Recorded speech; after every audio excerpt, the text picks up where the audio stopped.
Hi అండి అందరికీ. అందరూ ఎలా ఉన్నారు? నేనైతే చాలా బాగున్నాను. మీరందరూ గూడా బాగుండాలని మనస్ఫూర్తిగా కోరుకుంటున్నాను.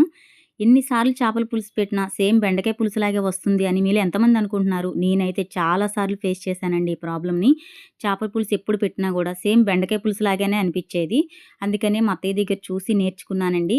ఈ రెసిపీ మీ అందరికి గూడా హెల్ప్ అవుతుందని చెప్పి చేశాను ఈ వీడియో. చాలా అంటే చాలా బాగుంటుంది. ఇలా ట్రై చేయండి. దానికోసం నేను ముందుగా కేజీన్నర చేపల్ని నీట్‌గా ఉప్పు, పసుపు, నిమ్మకాయ ఏసి క్లీన్ చేసి పక్కన పెట్టేసుకున్నాను. ఇప్పుడు 4 పెద్ద సైజు ఉల్లిపాయలు తీసుకొని వాటిని మిక్సీ పట్టి ఆ పేస్ట్‌ని ఒక కళాయిలో నూనె పోసుకొని, చేపల పులుసు అంటే కొంచెం నూనె ఎక్కువే పడుతుంది కాబట్టి సరిపడా నూనె పోసుకొని ఆ పేస్ట్ అనేది వేసి వేయించుకుంటున్నానండి. ఈలోపు మనకి మళ్ళీ టమాటాలొచ్చేసేసి చిన్నయి అయితే 3 తీసుకోండి. పెద్దదైతే ఒక్క టమాటా అయితే సరిపోతుంది. పులుసు కాబట్టి ఎక్కువ అవసరం లేదు. అది కూడా పేస్ట్ చేసి పక్కన పెట్టుకోవాలి. ఒక 5 పచ్చిమిర్చి మనం కోసి పక్కన పెట్టుకోవాలండి. ఒక 2 నిమ్మకాయ సైజ్ అంత చింతపండు నానబెట్టేసుకోవాలి. నానబెట్టి పక్కన పెట్టుకొని ఇప్పుడు మనకి పచ్చిమిర్చి ఈ ఉల్లిపాయ పేస్ట్ అనేది కొంచెం గోల్డెన్ బ్రౌన్ కలర్ వచ్చిన తర్వాత ఒక 10-15 మిరియాలు వేసి వేయించుకోవాలి. దాంట్లోనే మళ్ళీ మనం టమాటా పేస్ట్ కూడా వేసేసుకోవాలి. వేసుకొని వేయించుకొని ఇప్పుడు ఒక అర టీ స్పూను మెంతులు వేసుకోవాలండి. అది కూడా కొంచెం వేయించేసేసుకొని ఈ 5 పచ్చిమిర్చి వేసేసేసుకొని వేయించుకోవాలి. ఇవన్నీ వేగిన తర్వాత 2 టేబుల్ స్పూన్ల అల్లం వెల్లుల్లి పేస్ట్ వేసి వేయించుకోవాలండి. ఈ మిరియాలు, మెంతులు అనేది మనం ఫస్ట్ వేయకూడదండి. వేస్తే వాటి ఫ్లేవర్ అనేది మారిపోతుంది కాబట్టి మధ్యలో వేసుకున్నాను. ఇప్పుడు మనం కొంచెం పసుపు, సరిపడా పసుపు వేసేసుకొని దాంట్లోనే కారం కూడా వేసేసుకుంటున్నానండి.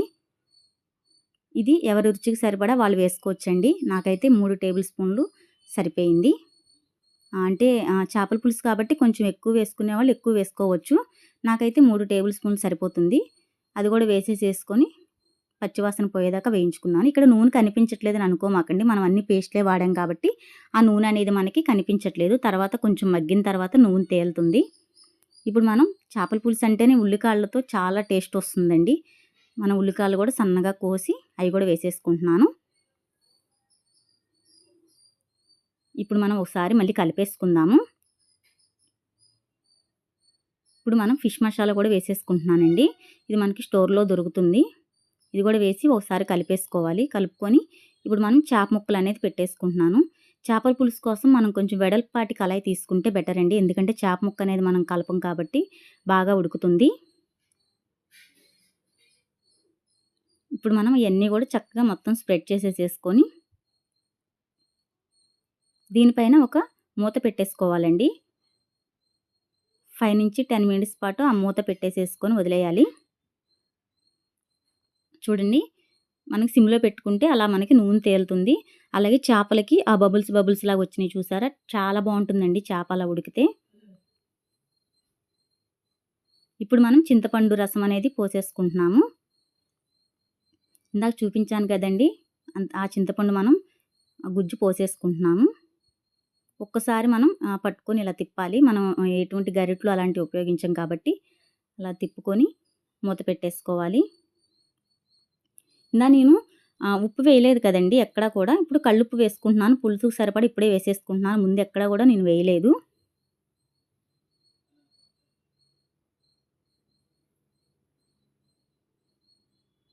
మళ్ళీ మూత పెట్టుకొని ఒక 5-10 మినిట్స్ పాటు ఉడకనిస్తే అయిపోయినట్టేనండి. ఫైనల్‌గా మనం ఉల్లికాడలు, కొత్తిమీరతో గార్నిష్ చేసేసుకొని దింపేసుకుంటమేనండి. చాలా అంటే చాలా బాగుంటుంది. నిజంగా ట్రై చేయండి. రాని వాళ్ళు కూడా ఈ రెసిపీ చాలా బాగా చేస్తారు. నచ్చితే గనక లైక్ చేసి సబ్స్క్రైబ్ చేసుకోండి. ఇప్పటిదాకా సబ్స్క్రైబ్ చేసుంటే గనక థ్యాంక్ యూ సో మచ్ అండి. Thank you for watching. Please like చేయండి.